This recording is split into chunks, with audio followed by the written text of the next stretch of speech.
Hello everyone, welcome to the third lecture in our NT-NET Paper 1 preparation series on Azure I'm Jashan Jot, Assistant Professor in Commerce and Management. तो आज हम क्या पढ़ेंगे? आज हम जो टीचिंग मॉडल्स हमने प्रीवियस लेक्चर पार्ट 1 में कवर करे थे, उसका जो सेकंड पार्ट है उसको कवर करेंगे। तो जो पहले वाला पार्ट था उसमें हमने क्या क्या पढ़ा था? हमने 5E मॉडल पढ़ा था, हमने और क्या पढ़ा था? Gagne 9 events of instructions teaching model, और third one is the Merrill model. आपको होप्स हो आपको अच्छे से समझ आ गए होंगे वो। अभी आज हम नेक्स्ट 3 मॉडल कवर करेंगे। The first one is the stem model. Stem का मतलब क्या है? स्टेम देखिए ध्यान से, ये 5 अल्फ़ाबेट दिख रहे हैं आपको, STEAM, और पांचों का ही एक डिफरेंट मीनिंग है। ठीक है, तो इसके लिए हमने एक निमोनिक बनाया है आपको याद करवाने के लिए। तो वो निमोनिक है संतोष ताऊ इंजीनियर आंटी मस्त है। तो संतोष है उसका एस मतलब साइंस, ताऊ का त that is T technology, and third is engineer, engineer का ई दैट इंजीनियरिंग अपने आप से वो डिपिक्ट कर रहा है, और आंटी ए से आर्ट्स, और मस्त म से that is M mathematics. Clear? तो अभी इसको एक फ़नी वे में हम स्टोरी से बना के अच्छे से याद कर लेंगे। तो क्या हुआ, आंटी ने बच्चों से पूछा क्या तुम जानते हो कि मजबूत इमारत कैसे बनती है? तो बच्चों ने कहा आंटी सीमेंट ईंट और लकड़ी के सैंपल के प्रयोग से। तो एस हो गया साइंस, प्रयोग कर लिया। अभी नेक्स्ट क्या आ गया? टी, स्टेम का टी दैट इज टेक्नोलॉजी। तो बच्चों ने बताया आजकल लोग नई तकनीकों से हमने सुना है आंटी आजकल जो लोग हैं नई तकनीकों से भी घर बनाते हैं। तो आंटी ने बताया हाँ आजकल लोग नई तकनीकों से घर बनाते हैं और स्कूल भी बनाते हैं।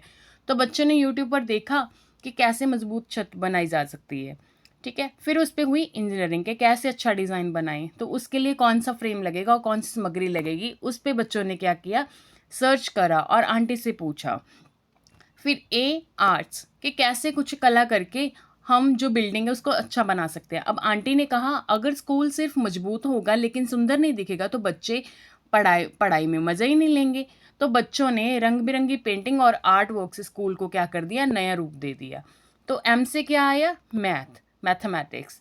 मतलब क्या हुआ, अब गांव के जो गणित मास्टर जी आए उन्होंने सिखाया कि कितना बजट लगेगा इसको बनाने के लिए, कितनी ईंट लगेगी और कितना सीमेंट लगेगा।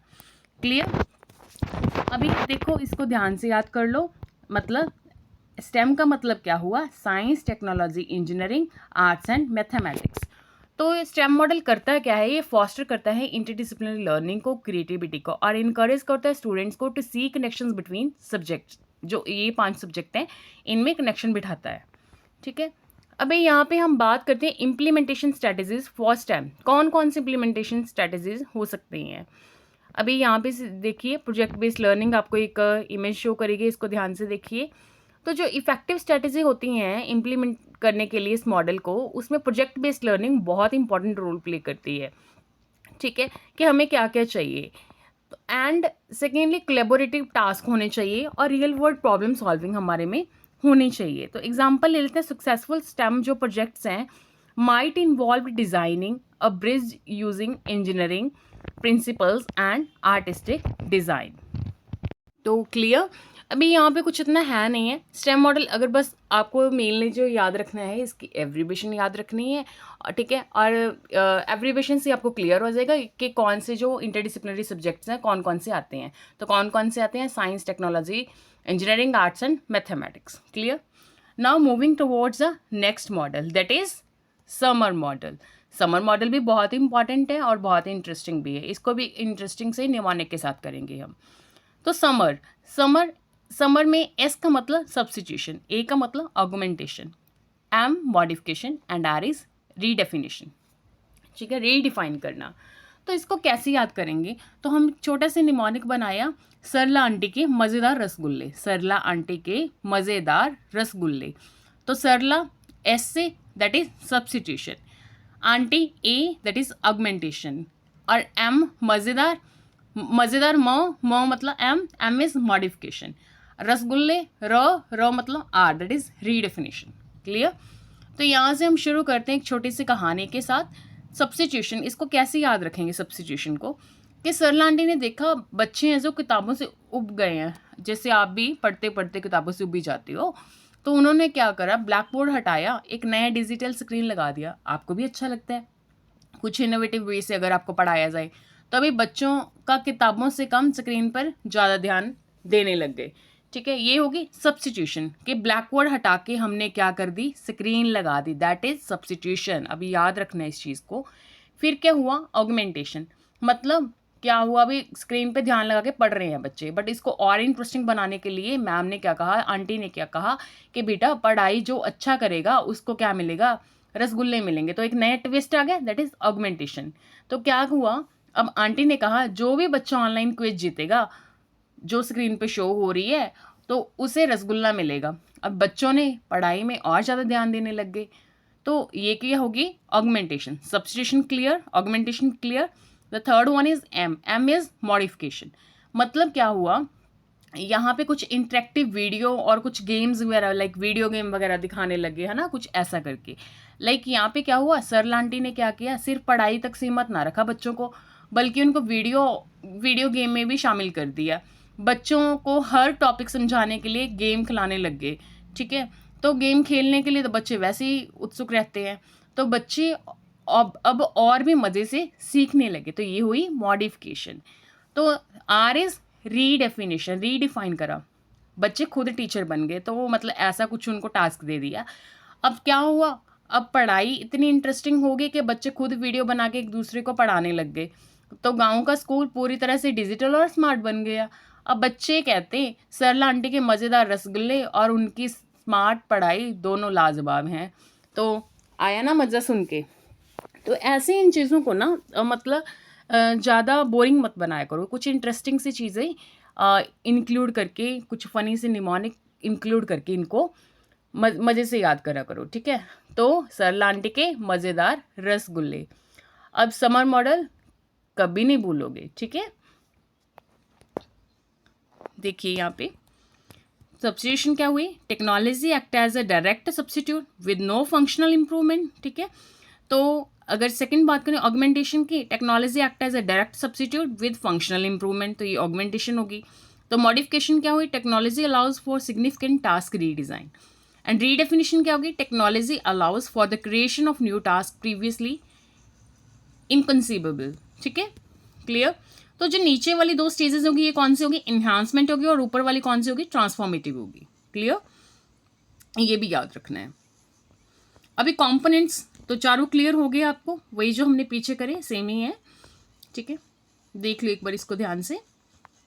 तो वहाँ पे डायरेक्ट टूल था सब्स्टिट्यूट, तो यहाँ पे इम्प्रूव करा टास्क ऑगमेंटेशन में, तो यहाँ पे अलाउ करा सिग्निफिकेंट टास्क रीडिज़ाइन करा, और टेक्नोलॉजी इनेबल करा creating a new task previously inconceivable. ठीक है, चलो अभी मूव करते हैं third one, that is the ADDIE model. ADDIE model भी बहुत इंटरेस्टिंग है। ठीक है, एडी मॉडल है क्या, बेसिकली जो एडी मॉडल है ये जो 5 मेनली एलिमेंट्स हैं उस पर डिपेंड करता है। तो एडी मतलब क्या है, एडी का ए मतलब analysis, D is design, the another D is development, I is implementation and E is evaluation. ठीक है, इवेल्यूशन द लास्ट वन। ठीक है, अभी इसको हम कैसे याद करें, ये भी भाई सेम सी चीज़ें हैं, इसको थोड़ा इंटरेस्टिंग बना के ही हम याद करेंगे। ऐसे ही रहने वाले हैं ये 1-2 क्लासेस जो मॉडल वाली हैं। ठीक है, अब पीछे वाला भी रिकॉल करते रहिए, कहीं ये ना हो कि पीछे वाला भूल जाओ और आगे पढ़ते जाओ। तो रिविजन्स मस्ट हैं। ठीक है, अगर आपने नेट एग्ज़ाम क्लियर करना है। इन सब थ्योरेटिकल पोर्शंस को कवर करने के बाद ना हम वो भी करेंगे, अपने एमसीक्यूज़ प्रॉपर प्रीवियस ईयर्स भी लगाएंगे। तो वो भी सारे साथ के साथ 1 बाय 1 करके सारा कंटेंट आपको मिलता जाएगा इसी चैनल पे। तो जुड़े रहिए इस चैनल से। ठीक है, तो अभी एडी मॉडल को कैसे याद करें, इसको याद करते हैं अजय डांस ड्रामा। ठीक है, अजय डांस ड्रामा इंडिया वाले एंट्री, अज्जी डांस ड्रामा इंडिया वाले एंट्री। तो अज्जी मतलब A is analysis, dance D that is design, drama D is development, India वाले I, that is implementation, entry E evaluation. अब इसकी स्टोरी क्या है, इसमें स्टोरी क्या है, अज्जी ने सोचा डांस करना है, एनालाइज करा कि डांस करना है। तो अज्जी ने पहले पूरा सोचा कि वो डांस करेंगी, पर कौन सा, अभी ये भी एक क्वेश्चन है। तो उन्होंने देखा कि कौन सा गाना चल रहा है और कौन कौन डांस करेगा, ठीक है, एनालिसिस कर लिया। आफ्टर दैट उन्होंने डिज़ाइन करा डांस स्टेप की प्लानिंग कि कैसे करना है। तो अब अज्जी ने तय किया कि वो इंडिया वाले गाने पर परफॉर्म करेंगी। तो उन्होंने स्टेप्स, कोरियोग्राफी जो थी उसको सब कुछ तय कर लिया, सेटल कर लिया कि कैसे कैसे करना है। देन डेवलपमेंट करी, रिहर्सल शुरू हो गई, तो असली तैयारी चालू हुई उस डांस की, ठीक है। तो अज्जी ने रोज़ प्रैक्टिस करना शुरू किया, तो दादाजी भी साथ ही बैठ के हंसते रहे। फिर क्या हुआ, इम्प्लीमेंटेशन कर दी स्टेज पर धमाकेदार परफॉर्मेंस के साथ।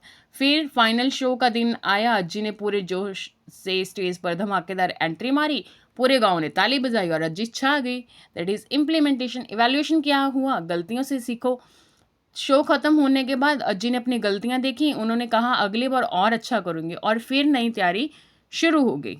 समझ आई आपको इवैल्यूएशन क्या है, मतलब देखना कि अपनी परफॉर्मेंस को इवैल्यूएट करा जो उन्होंने इंप्लीमेंट करा था। तो ये सारे इंटरकनेक्टेड हैं, वन बाय वन सारी स्टेजेस। तो अभी अज्जी मॉडल आप कभी भी नहीं भूलोगे, क्लियर। तो अभी हम यहीं से बात करते हैं। तो ये एक सिस्टमैटिक इंस्ट्रक्शनल डिज़ाइन जो प्रोसेस है, ठीक है, जो इंश्योर करता है इफेक्टिव लर्निंग एक्सपीरियंस को। यहाँ पे ध्यान से देखिए। तो एनालिसिस क्या करना, पहले आइडेंटिफाई करना कि लर्निंग नीड कौन सी हैं और गोल कौन से हैं हमारे। फिर डिज़ाइन करना according to that, plan the learning experience. फिर डेवलप करना, क्रिएट करना है इंस्ट्रक्शनल मटेरियल को। देन इम्प्लीमेंट करना, deliver the instruction. And evaluate करना, assess the effectiveness of the instruction. Clear. आगे हम बात करेंगे अश्योर मॉडल की, बहुत इंपॉर्टेंट है ये भी, ठीक है। तो यहाँ पे देखिए आपको कितने अल्फ़ाबेट दिख रहे हैं, 3 3 6। तो इनका 6 की अपने आप की एक अलग पहचान है। तो इसको, पहचान को याद रखने के लिए हमने एक छोटा सा निमोनिक बनाया, दैट इज़ अम्मा सबको सूप उबाल कर रोज़ खिलाती। अम्मा सबको सूप खिलाकर रोज़, सबको सूप उबाल कर रोज़ खिलाती। अम्मा सबको सूप उबाल कर रोज़ खिलाती। तो अम्मा का that is A, analyse learners.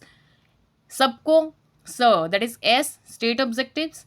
Soup स, that is S, selective, just selected methods, media और मटेरियल, ठीक है। यू, उबाल कर, that is utilise media and material, जो हमने सेलेक्ट करे उसके बाद यूटिलाइज कर लिए। रोज, र, that is R, require learner participation. E, छोटी की मात्रा से याद रख लो, दैट इज खिलाती, खिलाती E, that is evaluate and revise, ठीक है। तो ऐसे ही इनको याद रखते रहना। अगर निमोनिक से नहीं करना तो भी कोई दिक्कत नहीं, अगर आपको ऐसे याद हो रहा है तो मच बेटर है। अगर नहीं याद हो रहा तो निमोनिक से कर लो, थोड़ा फनी रहता है, तो पेपर में आपको रिकॉल करना थोड़ा ईजी हो जाती हैं चीज़ें, ठीक है। ऐसे नहीं कि आपको एक बार में याद होगा, नहीं होगा। 3 4 बार सुनोगे, उसको लिखोगे, प्रॉपर नोट्स बनाओगे, यहीं से नोट्स बना लेना अपने। तो अज्जी ने, अम्मा ने क्या करा, उन्होंने देखा कि बच्चे हैं जो, उन्होंने सूप क्यों नहीं पीते। तो अम्मा ने देखा कि हर बच्चा अलग है, हर बच्चे का अलग टेस्ट होता है, कोई कहता है गर्म है, कोई कहता है भूख नहीं है। तो पहले उन्होंने सबकी पसंद नापसंद को समझा, एनालाइज करा लर्नर्स को। फिर स्टेट ऑब्जेक्टिव्स एस से, ठीक है। तो क्या करा, उन्होंने सोचा कि मुझे सूप तो देखो पिलाना ही है, ऑब्जेक्टिव सेट कर दिया कि मुझे पिलाना ही है सूप बच्चों को। तो अब अम्मा ने तय कर लिया बच्चों को सूप पिलाना ही है ताकत के लिए, ठीक है। पर कैसे, ऑब्जेक्टिव तो क्लियर हो गया कि ये करना है, पर कैसे करना है। तो उन्होंने कुछ मेथड्स, मीडियाज, मटेरियल सोच लिए, नए नए तरीके अपनाए। तो उसके लिए क्या करा, अम्मा ने यूट्यूब से मज़ेदार रेसिपीज़ देखी, कार्टून वाले बर्तन खरीदे, सूप के साथ कहानियाँ जोड़ दी, ठीक है। तो इससे थोड़ा बच्चों की क्यूरियोसिटी होती है, तो उनको अच्छा लगता है। तो फिर उन्होंने क्या करा, यूटिलाइज़ करा उस मीडिया को जो क्रिएट करे थे और मटेरियल को। अब असली एक्शन की बारी आई। तो अम्मा ने बच्चों को सूप देने के लिए अलग अलग तरीके अपनाए, कभी गाना गाकर पिलाया, कभी खेल खेल में, कभी प्यारे प्यारे बर्तनों में, ठीक है, जो उन्होंने पिछले स्टेप में खरीदे थे। तो सबसे मज़ेदार, अम्मा सूप को बड़े प्यार से उबाल कर सर्व करती, तो जिससे उसकी खुशबू पूरे घर में फैल जाती थी। अभी क्या हुआ, रिक्वायरमेंट होगी किस चीज़ की, रिक्वायर लर्नर पार्टिसिपेशन, बच्चे भी शामिल हों। अम्मा बेचारी अकेली करती आ रही है सब काम, तो क्या हुआ, अब बच्चे सिर्फ सूप पीने वाले नहीं बल्कि खुद बनाने लगे। तो अम्मा ने कहा आज तुम बनाओ कल मैं बनाऊंगी। अब बच्चे मज़े से सूप पीने लगे, उनको और भी अच्छा लगने लगा कि हम बना रहे हैं, खुद ही पीते हैं, है ना, देखते कैसा बनाया है। तो next one is the evaluate and revise. तो अम्मा ने देखा कुछ बच्चों ने अब भी सूप पसंद ना नहीं, अभी भी उन कुछ बच्चों को सूप पसंद नहीं आ रहा था, तो उन्होंने नया सवाल जोड़ा, हेल्दी जूस भी शुरू कर दिया। तो इवैल्यूएट करके उन्होंने रिवाइज करा कि इनको अगर चलो ये पसंद नहीं है तो इसका हेल्दी वर्जन मैं जूस दे देती हूँ। क्लियर। तो ऐसे छोटी छोटी चीज़ें हैं, बस इनको याद कर लिया करो, थोड़ी चीज़ें ईजी हो जाती है। अभी यहाँ पे देखो, applying the assured model, that is in lesson planning involves analyzing learner needs, selective part appropriate medias and actively involving students in the learning process। तो बहुत इंपॉर्टेंट है।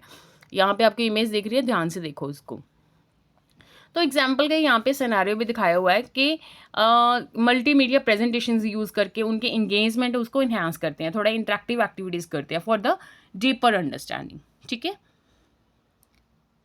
तो यहीं पे ये लेक्चर होता है समाप्त।